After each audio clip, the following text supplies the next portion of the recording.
Hey guys, I'm Xavier, I'm Heidi. and this is the Wildly Inclined podcast. This is going to be a resource for all things Alaska trail running, running events, just keeping you updated on the happenings in the trail world.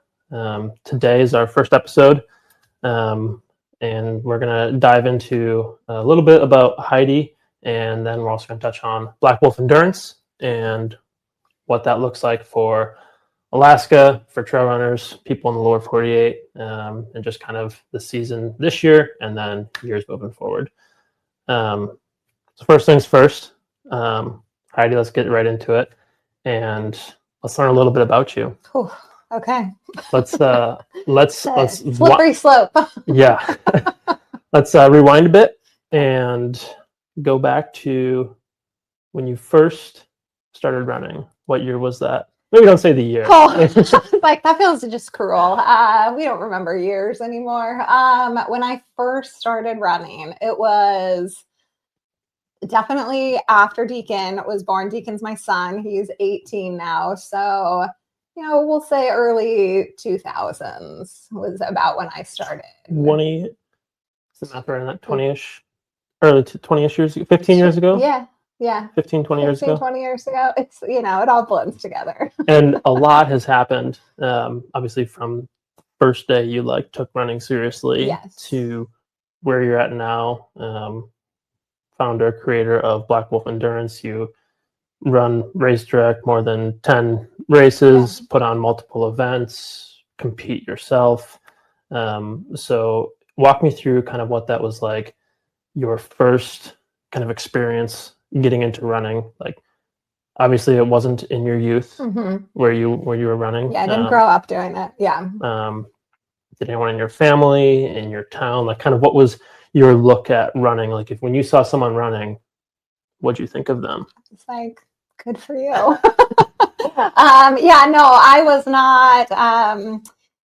was not a runner. My sisters and I, we all played volleyball through high school and college, and we played volleyball at a high school that was like one of the top volleyball schools in kind of our region. It was a 4A school. I think they're up to like 6A now. But like at the time that I was in high school, which was a 6A is small or big? 6A is now like the biggest school. So we were 4A. Like Division I school. Division I, yeah. And so when I was in high school playing sports, like our coaches were very specific, saying this is the sport that you do. Like we weren't allowed to multiple sports. You had enough kids to do. So we were playing volleyball in school. We were playing club ball. On and on. Went on and played volleyball in college.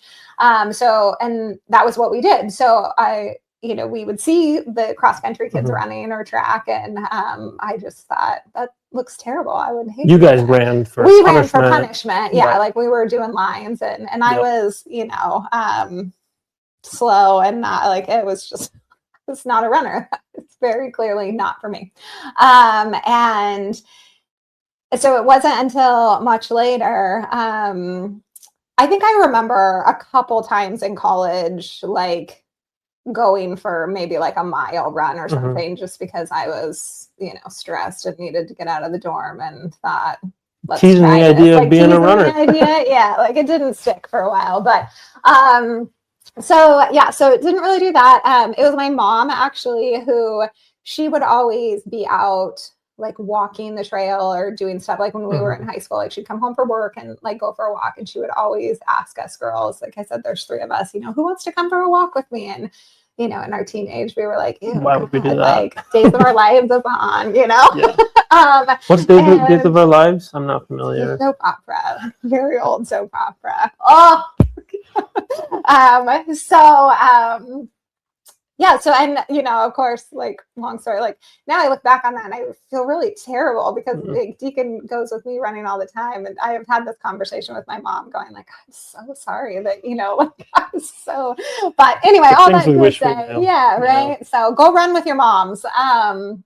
But anyway, so, fast forward a few years, into the future, Deacon's here. Some of like I had divorced Deacon's dad when he was about 6 months old. So I was kind of going through like some, things in life, and I was drinking and smoking and doing, a lot of crazy, not mom-like things. And, so my mom was always like, let's just go for a walk or go for a run. And then I connected with a couple other friends that were kind of in this running group in Salem, Oregon, which is where I was.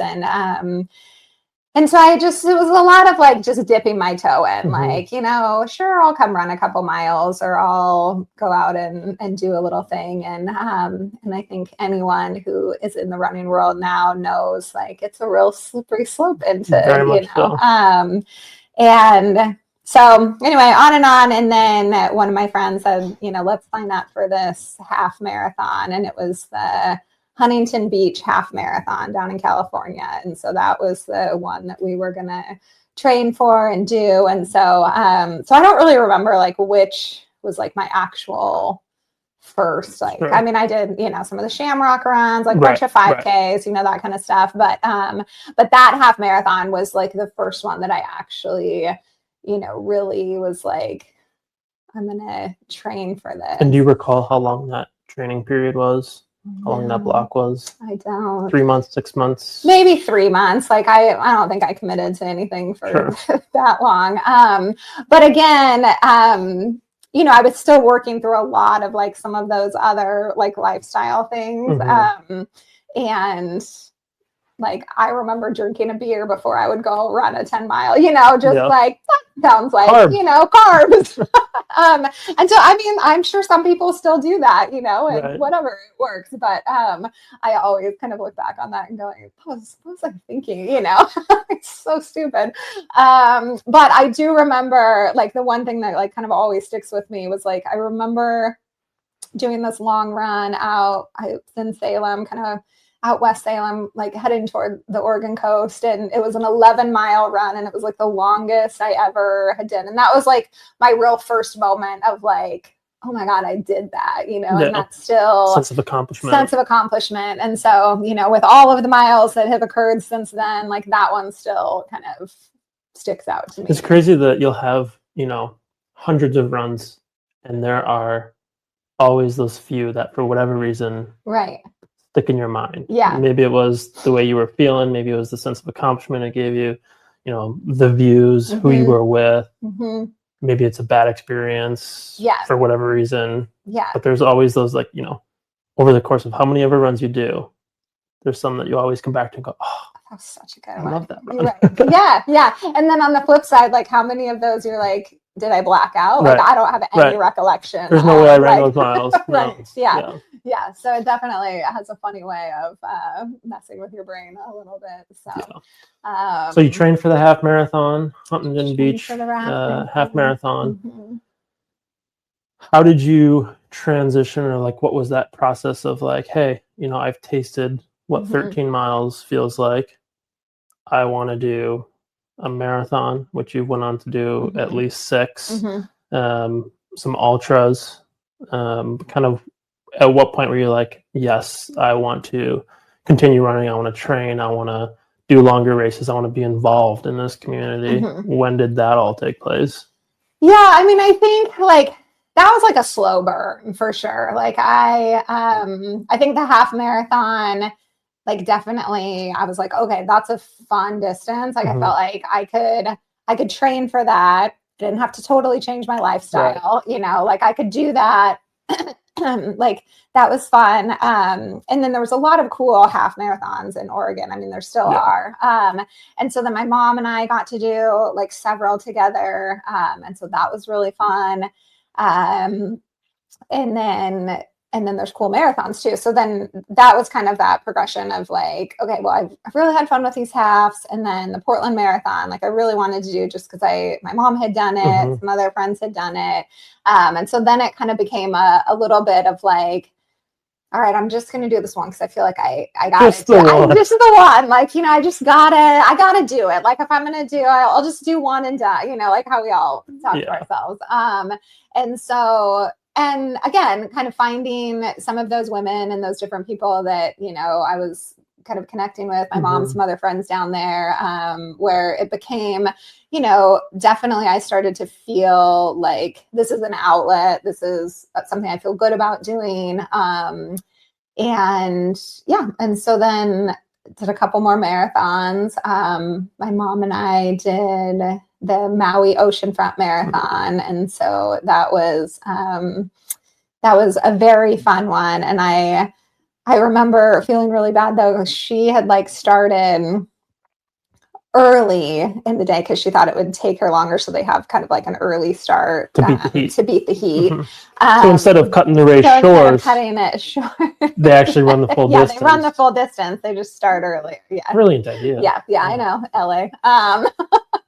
But so anyway, so she had started, and she'd been down there like a couple weeks before. So she'd like kind of acclimated and stuff. And so I flew in, Deacon was little, we kind of flew in just a couple days before. And so she starts early, sure that I'm going to catch up and pass her at some point. And I just had the worst shoes or the worst. I mean, it was horrible. I had the worst race. I was like ready to throw my shoes into the ocean. I mean, it was like, I hated every mile. And so like eventually at one point, like I called her and I'm like, I still haven't passed you. Like, where are you? And she's feeling great. She's at like mile 22 or something. And anyway, so she's like, well, do you want me to wait for you? And I was like, I don't, what, I'll get you eventually. Anyway, so she ends up waiting for me, which was just so sweet because she was feeling great. And anyway, it was just. How long did she have to wait? Like, are you at the half marathon mark? She waited a while. Like, I mean, I was maybe like 3 or 4 miles behind, but I mean, it was like longer than a half an hour, and anyway, it was such a cool moment though, like, to be able to see her when you're really struggling in a race, and then you have kind of that moment of like familiarity or somebody that you're like, oh my God, like, okay, I can do this. And just such a great example that I would go on to think about often as I was running with Deacon. As he was, we don't have this anymore. He's miles ahead of me, but, where I would be feeling good and he was younger going, Mom, wait, Mom, I'm tired. Mom, I don't want, and it was just, I will always remember that moment where my mom was like, I'm going to wait for you, and what that meant. So I don't know. I think running is kind of, it's like a whole other podcast, I'm sure, about how, there's so many life lessons in running and for sure so many of those things. But so my mom was obviously a big inspiration to that. And then like the trails and ultras, none of that started until we moved up to Alaska. So I did like only road marathons and halves in Oregon. I didn't even know that like this world existed.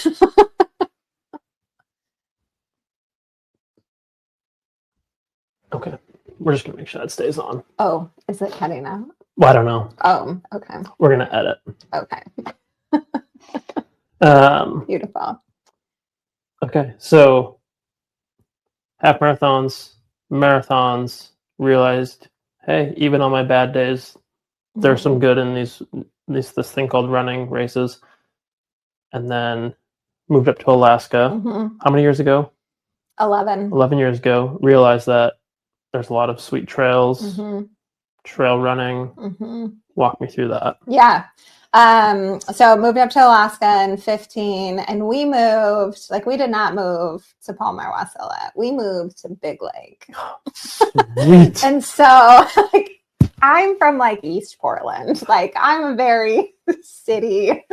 And so Colin, my husband, had a bridge job out Port McKenzie area. We knew nothing about Alaska. And so he was just like, well, this is where the job is, I'll find a place that's close to where I am, so we were right in it. And to be fair, like, that's, if you're going to like really get an introduction to like what Alaska has to offer in the worst, like, Big Lake's just started from the bottom. Great. And now you're here. Yeah. So anyway, so I didn't know, and we didn't know anybody. So, so I started just kind of like running the bike path in Big Lake.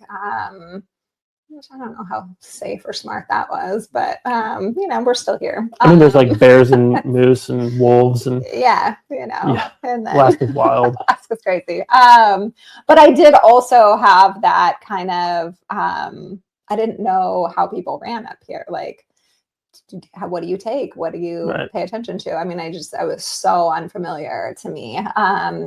And so I was in Big Lake for a while, just running a little bit on my own. That was about a year. And then we moved into Wasilla. And that year I found out about the Matsu Running Club. Mm-hmm. And so 10 years ago now, 10 years ago now. Yeah. And so that was really kind of like my lifeline for running. That was where I met, I mean, people I am still near and dear with today. And so in the Matsu Running Club, they meet, you know, in the summers and do coached workouts. And so that was kind of like my first introduction to like running up here. And then through meeting some of those people, it was like, oh, you guys are running here and doing this. And I just kind of kept finding out more and more. And then being able to go out in groups and see what that looked like. And so that really kind of took off from there. And then again, like, you know, like everything, we'll just do a 50K, a 25, you know, and then now training for my first 100. So it's, slippery slope, like you said. Slippery slope, yeah. Okay, so it's kind of been a slow burn introduction to running. Hesitant at first, found out you kind of like it. Moved up to Alaska, found great community. Trails are awesome. You enjoy those. You know, fast forward from when you first moved up here to where you're now, 2026, hosting events, races. How did you get into that role? How'd you get into that role? How did I get into that role? No, it's a great question. So kind of back to like the running club, was like there for a year, and then they ended up needing like some board positions filled. So I joined the board with them, ended up being like the president. So I was on the board for the running club for like 6 years. So that kind of threw me into kind of this leadership position in a way with that, like organizing, doing trail runs. And I have always kind of had a knack for just kind of like organizing or events or and that sort of thing. I didn't really know what that would look like with running, but I enjoyed it and I thought it was fun and I felt like I was kind of good at it. And so I was doing that. And then we did a couple races for the running club, which that was kind of like my first race directing opportunity, which again, knew nothing about it. Just had like kind of a notebook of like old notes from, you know, other presidents. Sure. And this is what we do. So did that and then kind of took off with that. I'm trying to remember the timeline of, so I was running and then I was working at that time, like I was kind of subbing in the school districts because Deakin was still like an elementary school. And then I had just kind of started doing massage therapy again. So that's what I did in Oregon. Had a massage practice. I'd done that for 20 some years. So kind of just doing what, like little bits that, you know, while being mom and, you know, school schedules and all of that. And so as I was kind of helping the running club with these races, I was kind of thinking about like, how could I do something with this, like make this bigger. Like I love the community. The community has grown. I mean, the running community in the Valley itself has grown a ton, even just since I've been here. And so it was kind of this, you know, little just in the back of my mind, like I'd love to be able to do more of this or be more involved with running and making opportunities. And I think one of the coolest things for me with the running club was seeing people come who like never really ran before or who were similar to my situation, like had just moved, looking for community, looking for people. And so I think that is really kind of the heart of why I like doing this, because of the camaraderie that it brings, that it introduces people. I love all people, different walks of life who would never meet each other otherwise. Yep. Exactly. Running is that common denominator. Right. And so I think personally for me, it was just so therapeutic. I mean, my husband works on the road a lot, you know, a lot of times it was just Deacon and I at home. So that like, I mean, we felt like we had another family. I felt connected to people. And so I think having felt that so personally, like wanting to, how do I do that for other people? Right. Like I want other people to feel that as well.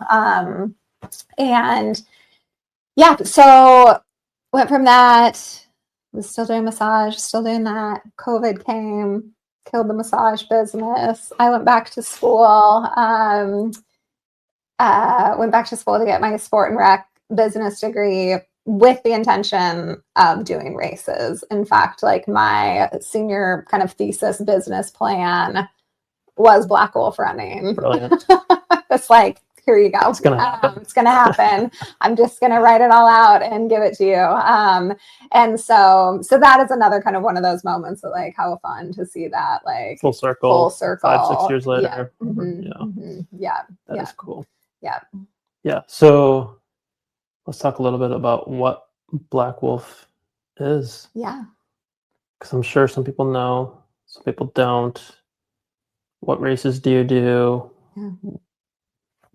Yeah. So Black Wolf, we'll kind of start a little bit back. So was with Active Souls, so was doing kind of active events, and so we made that transition last October. And so that's been great. Anne was great to work with, and she was very supportive of kind of taking the races and moving in like a new direction with them. So the races that we used to direct with Active Souls, so that's the Backyard Ultra, Veins of Gold, Hatcher Pass, Death by a Mile, Lakes Trail Fest. I think that checks them all. Yeah. And then we've expanded. So, I mean, already this spring we've done like three new ones.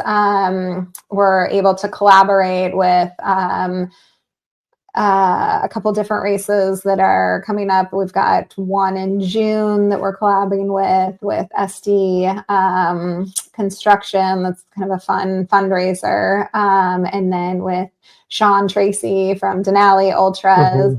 So we're helping them out. So yeah, I mean, I think we're just kind of adding things to the calendar as they see fit, trying not to absorb every weekend, but there's getting close. It's getting close. It's the calendar is full. So, but yeah, I mean, I think like breaking away from Active Souls and creating Black Wolf Endurance was something that was super important to me, just because I wanted to create this brand for me, for Deacon, for all of us, to like have something that like we're just doing races and we're doing a lot of that's where our focus is at. And we're going to keep bringing like new and exciting and fun stuff. And I think that's a little bit where the challenge is, because like you can't create a new race every year. Right. Or can you? Try me. But yeah, I mean, like trying to keep it exciting and trying to keep, giving people something new to do or something new to look forward to, and a new way to challenge themselves. And so I think, yeah. And kind of touching on that, like wildly inclined, kind of as you're, involved with the active events and then doing Black Wolf Endurance, you, myself, a lot of other people, I'm sure, have noticed that a couple things. Alaskan runners are pretty tough, pretty elite. We'll get people coming up from the States doing our races, and Alaskans are up there competing with them. Yeah. So, we see that Alaska doesn't get the recognition, doesn't get the awareness that, the people down in the States do. So with Wildly Inclined, having this media outlet to showcase not only what we're doing, but also highlighting other Alaskans who are doing sweet things throughout the States, throughout the world, and just let everybody know what's going on. Yeah. And I just felt like that piece was kind of missing up here. Like I think there's a lot of cool stuff going on. I'm by no means like an expert or, the only one up here doing stuff, but I think there's just that piece of like, how do how do we bring it all together? How do we spotlight all of the things that are going on up here? There's so many cool races. Right. There's so many incredible athletes. And so like the media outlet, it does feel like the one kind of gap in that like, because I know I'll go out for, you know, different conferences and different things. And I mean, Alaska's just unheard of. I mean, people are just like, either like you run in the winter. either like very intrigued by it, or they like can't even comprehend that exists or that happens. Or don't even, you know, couldn't even locate Alaska on a map, you know, type of thing. But it's also cool because, like, you know, you have this awareness that we're trying to build, and then you get people from the States who maybe have on their bucket list to come up to Alaska, but they also happen to be a runner. They come up here for a race. So not only are they getting to experience Alaska, they come up for a race, you know, maybe they spend a week or two up here sightseeing, doing other things, but, you know, their focus is seeing Alaska and doing a race, which is really cool. Which is really cool. And I think a lot of people, like, I don't know how you travel, but like, that's how I travel. Like, if I'm going somewhere, I'm like, okay, we're going to stay here, but then like what trails are around and what races are around and like, what can we do? Happening. Like, I mean, I'll sit on the beach for a little bit, but I want to be like, have earned it, you know? No, like when I go to Hawaii, I went for the first time a year and a half ago. And the first thing I was doing was on Strava, looking at the trails. Okay, what are, you know, what's the top 10? And I like to just go out there and go on their trails, see where I rank, just current fitness on their trails. It's like, okay, now I can relax on the beach. So I definitely do that. I go back home to Wisconsin. I'm like, all right, I have my mountain legs in me. I'm gonna go climb. We call it Red Mountain. It's 800 feet, so it's like the size of the Butte. 2 miles wide, but they just have a network of trails. I'm like, I'm gonna get all of the taking all the legends. Everybody's like, Xavier's back in town. That's awesome. That's great. But yeah, I mean, and I love seeing those people like at our finish lines too, you know, like, oh, what brought you out? And they're like, just, you know, I was driving through, or, you know, so, you know, so if you have a race every weekend, you catch them all. Catch them all, that's for sure. No, but yeah, I mean, it's been fun to see. It's been fun to see the way that like Black Wolf has been received. I'm excited about Wildly Inclined and getting some of the media out there. Like, I think the live stream, you know, we live streamed the Crazy Lazy race, and that was super fun.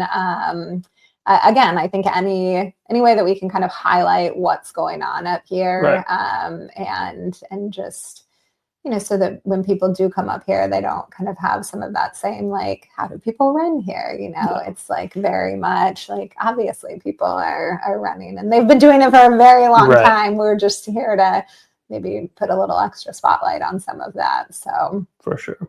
Yeah. A lot of events, a lot of races, great community, bring people together.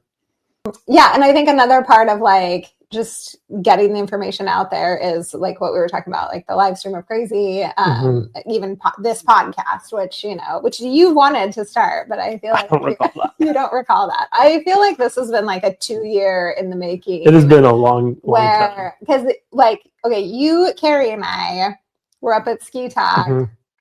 Was that last year? Or 2 years ago? It was last 2 falls ago, so a year and a half ago, 18 months ago ish. You were very excited about a podcast. Yeah, very excited. So, and here we are. Like, look at that. It's just, you just got to throw it out there, and like roughly 2 years later, you know, something might come of it. So here we are. Are you excited about the podcast as you were then? I mean, yes. I'm excited to be a part of something that is new, that is different, that is bringing awareness to just running, because running has been a big part of my life. I really have no idea what I'm doing.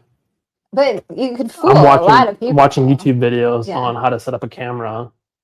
I really have thrown a lot at you. Yeah. I feel like we've talked a lot about me. That was kind of the point of this, but I don't know, like, people really know you. Like, you ran in college. Yeah. Are we getting into me? A little bit, yeah. A little bit. Okay, well, let's take it back. Okay, let's take us back. So while I was like much older and off, you know, doing my thing, you were I was buying trainers. Not even buying trainers. I was just little Xavier. Let's see. So I have two older brothers. Okay. Oldest is 7, 8 years older than me. They did cross country, basketball, and track, 3 sports because we were a small school. Okay. Because you grew up in Edgar, Wisconsin. Population 1,500, farming community. Parents both grew up on farms. We had our own farm growing up. Let's clarify what kind of farm though. Like you weren't like roping and wrangling and no, we weren't ranching. We were just dairy. You were just dairy. Dairy's important. Yeah, so we had a dairy farm up until I was 16. My grandpa passed, and he was part of it. Dad sold the cows, and then like six or 9 months later, we bought some beef cattle, and then we've been beef farmers since. So yeah, when my brothers were in school, every time they went to cross country meets, my parents had a somewhat flexible schedule. They just milked the cows certain times to get to our sporting events. And I would get out of school to go to the cross country meets because nobody would be able to pick me up otherwise. Yeah. So my childhood was being at cross country meets, being at track meets, and just running from spot to spot, cheering and screaming because that's just what you did. It's cross country. So I was like, sweet, I love running. I'm gonna do this because that's what they did. Yeah. Fast forward to freshman year of high school when I started taking running seriously. I go on my first summer training run with one of my brothers, and he's older brother hounding me, trying to motivate me. And I'm just like, shut up, I hate this. Because obviously I was out of shape. Right, I had a side stitch, my legs hurt, I was breathing hard. Side stitch, yeah. And I remember going 3/4 mile down the road, and then all of a sudden just I saw our cornfield up on my left, and I just sprinted away from as fast as I could into the corn. And I just hid in the cornfield. I was like, running stupid. I hate this. And lo and behold, he continued to run with me. Yeah. Continued to train. So then I was like, oh, running's actually pretty fun because what you put in is what you get out. Right. So trained pretty seriously, and then went to school, went to college, ran, and then battled some injuries. Moved up to Alaska, found the mountain.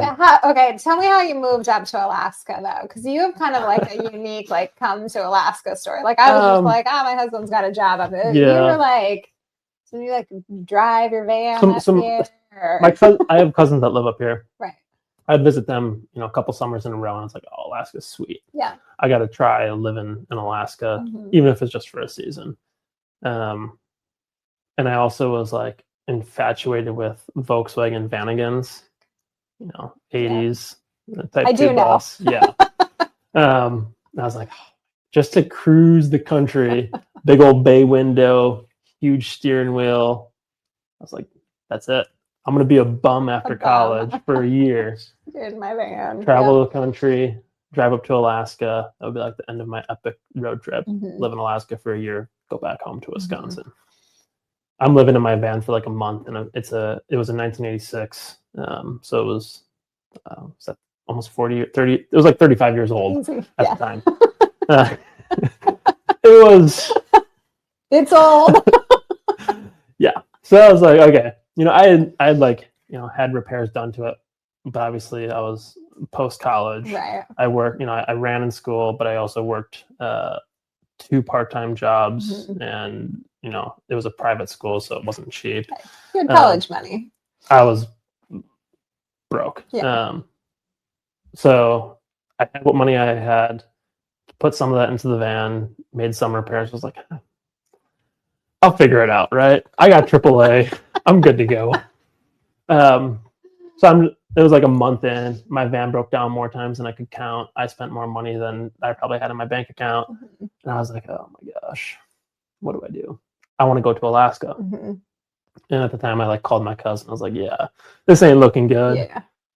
Were you part way there? No, I was in New Mexico, because I was my goal is go down, spend some time in Colorado, go down, and then come back up the coast, and then go up that way. Okay.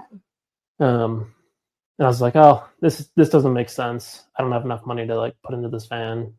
So then I just drove back home, after I made the decision to like drive back home and fly up to Alaska, Mhm. I had a single issue with my van. There was one time I had an issue with my van, and it like semi broke down Mhm. outside of this guy's yard in Podunk, Kansas or something. And he was like super nice, had the stuff, helped me fix it back on the road. So it was like breaking down the entire time until I've That's decided usually how it 2,000 miles back home, whatever it was, 1,500 miles. Yeah. No issues. So I flew up to Alaska, told my mom I was going to be here for a year. Mm-hmm. I spent my first winter here and I was like, sweet, I love winter more than summer. And then the rest is history. And that was how long ago? 21. So Okay. 5 years ago. 5 years. Okay. Come on, 5 years. Okay. Yeah, I found the mountains, found trail running. Yeah. And I was like, oh, this is sweet. Had like 2 good years of like managing injury. Mm-hmm. It basically ended my college career, my calf injury, and then COVID happened, yada yada. But then got back into running, and then it's just been hit or miss for the last couple of years. Right. Got into biking, endurance sports, another way to suffer. Sports. Yeah. Mm-hmm. Yeah. Mm-hmm. And now you have a podcast. It's like all the stars have aligned. Yep. Here we are. You're right where you're supposed to be. Yeah. Yeah. I think that's great. Yeah. No, I'm excited. I think the podcast is exciting. I think it's just a fun way for like us to share kind of like locally stuff that's going on, like I can get on Instagram and be like, okay, kids, so today, and that's funny for sometimes, but I think like being able to, and that's the goal, right? Is to like have some other athletes, have some, we've got some great businesses that sponsor us, some great community members that are involved with our races. So I think just to have kind of like a touch point for, this space where we can get into conversations with people and, also very selfishly, like, we had touched on in a previous conversation you and I had of like, when you're running and you're training, it's great. And, you're in it. Yeah. You have that community, you're around people, you're having good conversation. And then when you get injured and you can't run, that kind of outlet sucks. Yeah. That you no longer have, it's been stripped from you. Right. So having this as a space to just talk about running, be involved and keep talking about running and keep being a part of that world. And, I think that's, that being injured and it feels like there's a big like gap. And I think people that don't run don't really understand that. They're like, just go ride a bike or like, okay, like take a break. Something about running. Well, and it's like, and I don't know, I mean, I'm sure for you too, like that your community, I think you do a lot of solo runs. Do you run solo a lot? I do a lot of solo runs. But not that takes anything away from it. But for me, like I do a lot of runs, like with my girlfriends, like that's our time to catch up. We have a limited amount of time. And so it's like, if you want to see each other, you're like going for a run. We're not getting coffee or brunch or, whatever. Priorities, but you want to include them. But you want to include them. And so, one of us gets injured, it's like, oh, I haven't seen so-and-so, or I haven't talked to so-and-so, or you just kind of, or they stop inviting you because they know you can't run. They don't want to make you feel bad. Then you don't hear from them. And so it kind of like real quickly becomes kind of isolating when you're on that injured list. So I love this, like, to be able to, like still be involved and still connect and celebrate running and the athletes that are around. And it's fun to, talk about what we love. So for sure, there's people that know a lot more than we do. Oh, that's what you were talking about, setting up the camera equipment and all of the things that you definitely have got. Like I think that I went into this like, you're young, you know how to do all of this stuff. So I was just like buying stuff, like, here you go, figure it out. Which is kind of what I do with Deacon too. Right. And, I think that's just like an older person thing to do, is like the younger, they know how to do this stuff. This is but it is very complicated. So this is a great opportunity to say, if you're listening and you understand computers, podcasts, live streaming, would you come show me a little thing or two? Give us a call. I'm all ears. Give us a call. We'll throw in something. Yeah. We could use help, but I mean, you've done a great job, and I think it's been fun to like see some of the pieces come together. And I think it's going to be really fun to see like where it goes from here. Right. I think, you know, anytime the vision is there, it's the just vision is there. getting there. Right. Yeah. But I think we've got some good pieces in place. And I think just what we're, you know, putting out there as well, you know, between the races and the, you know, the media and some of that, I think it's going to be fun to look back on in a few years and be like, remember when we were, you know, didn't know what we were doing, and losing cords. I got to label my cords. You got to label those damn cords. But we have a lot of opportunity to practice and get better because you've booked just about every weekend from here moving forward. So let's talk a little bit about upcoming races, kind of what people can expect from each race, and just kind of the schedule for spring, summer into the fall. Yeah. Right. So so what's coming up next? Well, next is not a race, but it's the Trail Running Film Festival. Right. So that is super exciting. And so we've done that. This is our third or fourth year. And so that's like a nationwide, well, actually it's international. They're showing it in Mexico and Spain this year. They have, I know. Yeah. Maybe. No. So that's coming up next Thursday at the Palmer Train Depot. So it's 7 kind of independent trail running films that people kind of submit these films and then they're chosen to be part of this lineup. But this year we've included kind of like a run expo because again, that's one of the things that's really important to me is to not come out like we're doing all these events and come do only our events. You know, it's, I think running is so community oriented. And so I want to make sure that we're spreading light and awareness to like all the races up here. Right. I think we've got such a cool race directors, cool running clubs. So anyway, so we're doing a little run expo before the film. So we've invited different race directors and different run clubs. So if you don't know where to run, if you're curious about new races, you can come to that before the film. So we've got that. And then the next weekend is the Valley Thaw Out races. And that is April 25th. Yep. Saturday, not your birthday. And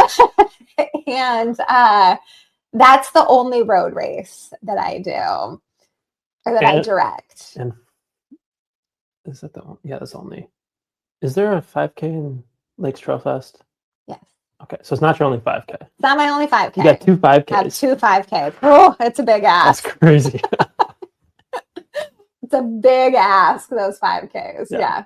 So Valley Thaw over at Pyra's. Yep. Out in the Butte. Yep. 5K? 5K, 10K, half marathon, and then a marathon. First year for the marathon. First year for the marathon. Yeah. See how that goes. Yeah. And we're sold out already of the half marathon and the 10K. I think we have a 350 participant cap on all distances. I'm pretty sure we'll meet that this year, which is 100 more than last year. Wow. So it's one of our fastest growing races, which is exciting to see. Sure. But it will continue to be the only road race. Yeah, I'd be curious to hear the feedback from people who run the marathon. Yeah. It's obviously a Boston qualifier. Gosh, people want it to be. So that was the first question I got asked as soon as I was like, here you go. And they were like, is it a Boston? Unfortunately not. No, not this year. Maybe not ever. Yeah. It would be a great Boston course. But to be fair, like, just so, when people ask me questions, I think usually I'm very flippant, but like I did look up what it would take to be, and I looked at this 40-page That's a little bit too much. Nope. Yeah. I mean, if it continues to grow and, generates a lot of interest. Right. Yeah, I think there is room for it. I mean, if it continues to be, it's cool that people are like intrigued by it. Yeah, for sure. Yeah. Who knows? Maybe people down in the States are running a race and asking themselves and the race directors if it's a Valley Thaw qualifier. Yeah. You never know. You never know. I can only imagine. I mean, it is a cool course. It would be fun to. I do like having those kind of races. This one and Hatcher Pass, we do a marathon there. And those are on like the 50 states marathon, Right. you know, the people Right. that like do the race in all the states. So it's fun to have those races on Because that. you also get to be a part of their journey Right. when they do a race. Yeah. And they come up to Alaska. They decide to do your race. Right. Share that experience. That's definitely cool. And they always like the people from, you know, obviously people here are stoked on Alaska because they live here. Right. The people from out of state are just like awestruck So at excited. Alaska. How quickly did you lose? Do you still get that, or did you lose that? No, it's like every day I'm like looking around, I'm like, this is where I live. Sometimes I have to remind myself of that still. Like, it's nice when people come visit, right? And then you show them Alaska, Yeah, and they're like, "What?" Yeah, and you're like, "Yeah, it's just an everyday thing for me." Yeah. I know my mother-in-law, when she was up, you know, she's like, "You just get that out of your grocery store?" And I'm like, "Oh yeah." Sometimes I forget to look at it. Like, I'm just too busy, you know, juggling whatever. But yeah, it is really fun to see people come experience that for the first time. Yeah, for sure. So so Valley Thaw, and then we have a little bit of a break. Like, so May, we don't do anything in May. The trails are kind of we're letting the trails, you know, come back to life in May. And then in June, like I mentioned, we're helping out with this Run for Impact on, I think it's Father's Day weekend. And then right after that is the Denali Ultra. And so those we co-direct with Sean Tracy of Spirit Trips. So that is a 135, 100K, and a 50K on the Denali Highway. Incredible. Like, just, amazing. Just epic is right. Yeah. Like, just absolutely like uniquely Alaska race. And so that's really fun to be a part of that. And then we have the Black Wolf Backyard Ultra. So that is an official backyard ultra, which I like to qualify because, you know, there's a lot of these backyard loop races kind of popping up, but that race is like officially like in the backyard kind of team and world championship. So any number of loops that you get, like, will put you kind of towards the at-large list, or I shouldn't say any number. If you get past the 24-hour or the 24 laps, you'll be on that. And so just so people understand what a backyard ultra is, right? Every hour on the hour, you do a 4.18. 167. 167? Yeah. That was 187. Yeah, 167. 4.1 something mile loop.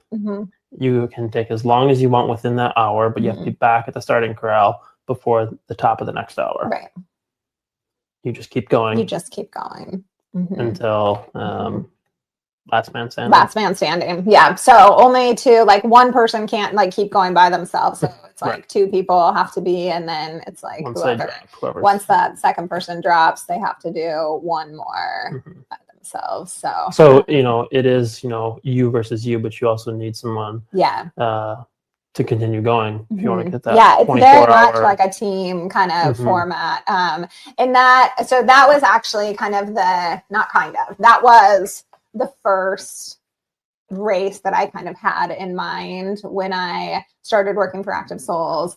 And then that was like the one race that I'm like, I want to direct this. There weren't any of them up here in Alaska. That same year, they started one down in the Salteshi backyard. So we kind of both started that first year. So now there's two in Alaska. Which is exciting, but I just love the format of the backyard because it is such a community-oriented race. You get people with, you know, their tents and their cars, and they're posted up, and, you know, friends and family are stop in every couple of hours, hang out.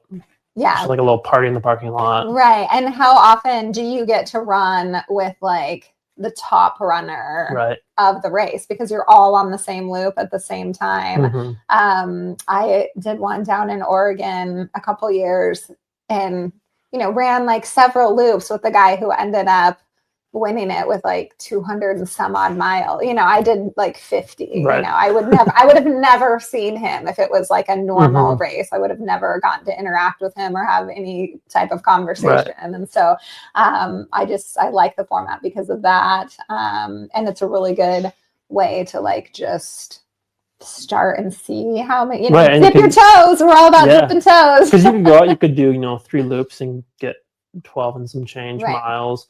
You can go for 25, 50 miles, you know, whatever you have set as a goal. Yeah. You can be done. Or you Right. can just keep going until you physically can't go Yeah. anymore. And I tell people not to set a goal for the backyard, because that is like the one thing that, like, if you have in your mind, like, Because I'm once you gonna get there, go you're like, 50, I'm like checked once you out. get there, Yeah. then you're done. But if you like, you probably could do a Right. couple more, if not, you know, Right. keep going. And so I know anytime somebody's like, well, I'm just gonna do this, I'm like, don't get it out of your head. Just No go number. until don't come with a Right. number. Yeah. So yeah, so that one I'm always excited about.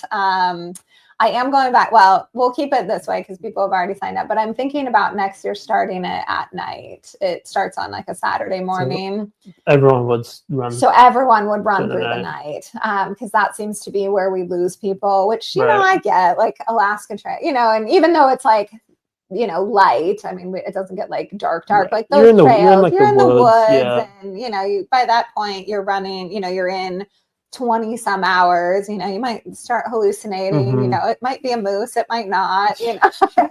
Not a gamble I'm willing to take. Gamble. So I'm kind of tossing that idea back and forth about I mean, you got to like, stay up. yeah, but we're up anyway. I suppose we're up anyway. Yeah. Just got to be ready for it. Yeah. But I'm thinking if we can get people through that night, then you have all day. Then we have all day. Right. Because we haven't had anyone hit 24 hours yet. We keep missing it by a couple hours. So yeah. We'll see what happens this year. So if you're signed up this year, we're pushing for 24. That's the goal. So. But we're not going to set a goal of 24. We're not going to set a goal. We're like shooting past to 24. Like we need to All right. So after Black Wolf Backyard, Hatcher Pass. Yep. That is up in Hatcher Pass, obviously. So there's a 50-mile that starts at the Hatcher Pass Lodge, and then you go kind of up Summit Lake and then down the Hatcher Pass Road to the Willow side, and then turn around and come back. So that's it's hard. That's a doozy. It's a doozy. Yeah, because you're, you know, downhill, just flying, burning up quads. A marathon under your legs, and then you got to turn around and climb.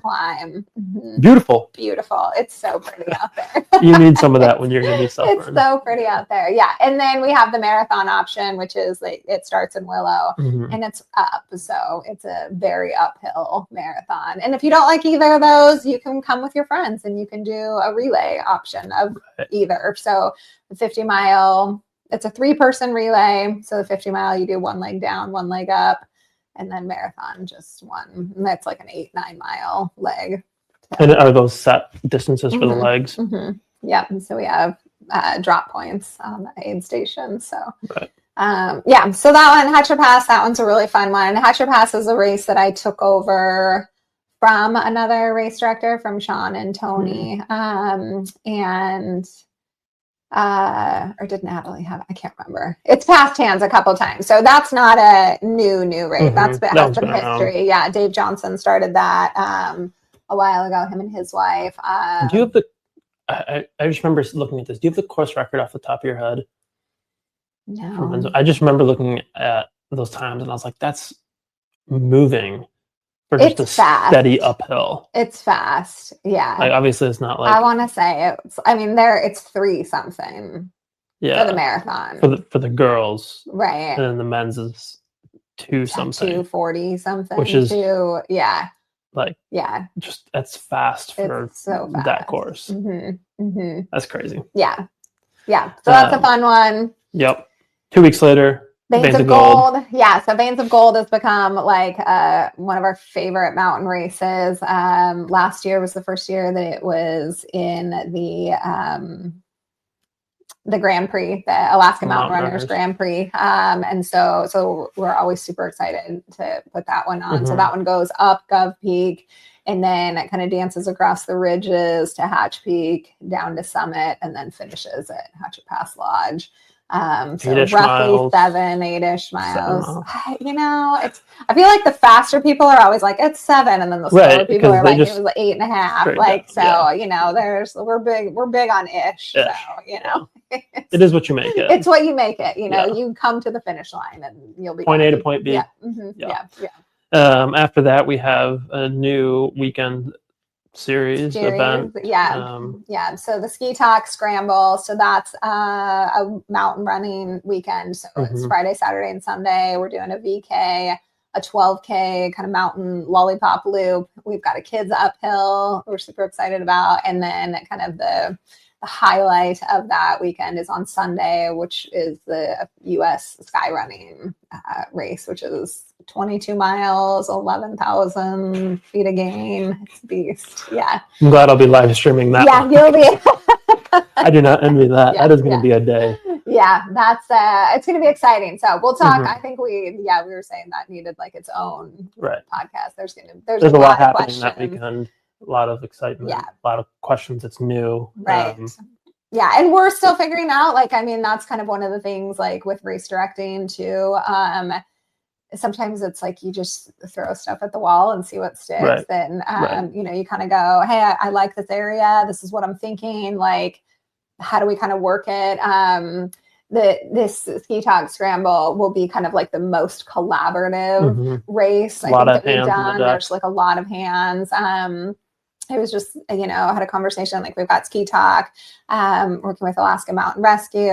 We're going to, have some other agencies that need to be out there. There's just a lot of like logistics and technical things. And then you're trying to plan this in the winter where like, you can't actually get on the course. So like people have questions and I'm like, I don't know, I can't get up there. Like I can't see it yet. And so some of it is still kind of coming together. So I appreciate kind of the trust that people have in me and my business to like have signed up for a race already with like minimal information, like here's a general map and we'll make it work, but so that's super exciting. That'll be a great weekend, and there's just so many cool routes that you can connect, and this one that Josh drew up is I think pretty sweet, pretty rugged. Obviously a lot of elevation. So it's just gonna be like, weather permitting, beautiful views the entire time up on the ridge, ridges. So that'll be a great weekend. And then we have a bit of a break, about a month break. Is it that much? Yeah, end of September. Really nice of me. Oh, that's because I'm gonna go try and run a race. Right. So when you're not directing your race. So if I ever move a race, like if it's like usually on like one weekend every year, and then like at 1 year, it's like, oh, now it's on this weekend. It's because I like had to sign up for something. So but yes, the Lakes Trail Fest. And so that one is kind of like we were talking about, we have the Valley Thaw Out, and then the Lakes Trail Fest is kind of like the trail fall version of the spring. So we do 5K, 10K, 25K, and a 50K. And then we have a kids run on that one as well. And that's over. We start all the races at Matanuska Lakes, and they kind of do all of the Greenbelt farm trails over to Crevasse and beyond. So some single track, some wider trail. That's a, you're in the woods pretty much the majority of it. But it's fall time. Right. It's beautiful. Crisp mornings. That's a really pretty one.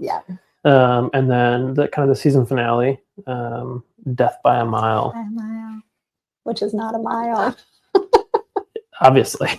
Would you ever have something right on the mark? I really tried so hard. I mean, the story, the story behind, like, it was supposed to be, I wanted it to be at Reflection Lake, which is like a pretty perfect mile loop.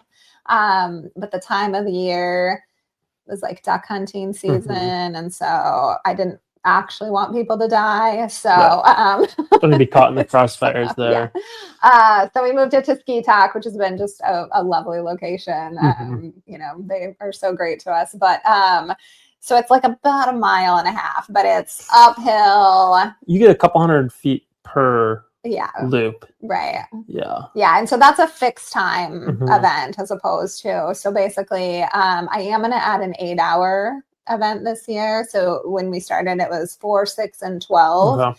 But then last year I kind of saw a lot of people had signed up for the 12, but then stopped at 8. And so then there was only like a handful of people left at 12. So anyway, so I'm kind of adjusting the time. So again, I mean, that's like one of the things, another one of the things, like a lot of this is just kind of playing around, you do it for a year and see what works and see what you need to modify and change. So, so this year we'll have an 8-hour, and then, you just come out and do as many as you can in whatever time period you signed up for. And it's very, Halloween-y themed, and throw a lot of candy at people. And so that is our season ender. I don't do anything in November or December. So. Right. Not yet, at least. Not yet. Yeah. I don't think I will. I need those 2 months are like, yeah. I just kind of go into hiding. Like, what happened? Yeah. So really you have, anywhere from a kids run, 5K, essentially a 5K, up to 135-mile race, elevation wise, 11,000. So 11,000 feet. Yeah. So a little bit of everything. Right. Pick a weekend. There's lots of weekends. Lots of weekends. Find something that works. Everybody. Yeah. No, that's going to be exciting. I think it's going to be a good summer of trail running, trail racing. Yeah. Lots of other races obviously going on throughout the state. This will be exciting. Yeah, I think it'll be fun. There's something for everybody. So so check out the calendar. Should be good. Yeah, should be good. Well, I don't have anything else. Great. I think that was a good first go. What are we at? Yeah, like an hour. Like an hour. Minus the 8 minutes that we spent. Well, we need to sign off. Or sign off. All right. Last question I have for you, Heidi. Yes. The viewers are dying to know. I'm sure nobody is. They didn't know that they wanted to know this answer, but I'm going to ask it because everyone wants to know. Okay. What's your favorite color? Oh, it's really tricky. If I said pink right now, would you have a heart attack? Oh. Does it depend on the day? No, absolutely not. No, it is always black. What shade of black? That does depend on the day. Right. That does depend on my mood. It depends on how pale I'm feeling. Right. Like I can, there's a few things. What color, like what shade of blonde, if I just got my hair done, there's a few things that depend on the shade, but it is always black of some sort. Yeah, but I gotta add, I've been adding some like cream color, like there's some beige and some sand, like millennial gray. Yeah. So I have been mixing it up with that, but color. This purple shirt that you're wearing that is not purple. I got this in Hawaii. That looks like a Hawaii shirt. It looks great on you. I love color on other people. I think it looks fantastic. It's very stressful to me. Color stresses me out. If your wardrobe is just black, it's just easy. It's easy. Yeah, I don't have to think about it. So I'm really trying with race shirts this year. Like, right. I have like made a promise to myself that I will like give the people what they want. Yeah. Red. A little bit of color. Yeah. So we'll see. All right. Well, there you have it, folks. Okay. Heidi's favorite color is black. Depending on the day, the shade may change. Very true. Yeah. Yeah. Yeah. Well, we are wildly inclined and officially done for episode 1. Thanks for tuning in. Thanks for joining us. See you next time we do this.